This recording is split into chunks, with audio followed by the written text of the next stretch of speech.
ఇదే ఉత్తరాంధ్ర పర్యటన చేసినప్పుడు నా దగ్గర డబ్బులు లేవు.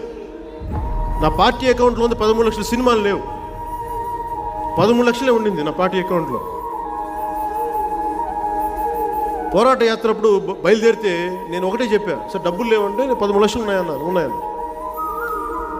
మనం అంబేద్కర్ గారి చిన్న చిన్న హాస్టల్స్ ఏముంటే అక్కడ బతుకుదాం, చిన్న కళ్యాణ మండపంలో ఉందాం, లేదంటే రోడ్డు మీద పడుకుందాం. నేను సిద్ధంగా ఉన్నా, మా నాయకులు కొంతమంది సిద్ధంగా లేరు. అందరు సుఖాలు మరిగా, నేను ఎక్కువ సుఖాలు చూసిన వాడిని. వదిలేస్తే సుఖాలు ఈ క్షణం వదిలేయగలను. నాకు వాటి మీద నాకు మమకారం లేదు, సుఖాల మీద. దేనికంటే రోడ్ల మీద పడుకున్న వ్యక్తులను చూశాను. ఉద్యానంలో సరైన నీళ్లు లేక కిడ్నీలు పోయిన వ్యక్తులను చూశాను. వాళ్ళ కోసం ముందు ప్రయాణం చేద్దాం. నిలబడ్డవాళ్ళు నిలబడతారు, లేనివాళ్ళు లేదంటే నడుచుకుంటూ వెళ్దాం.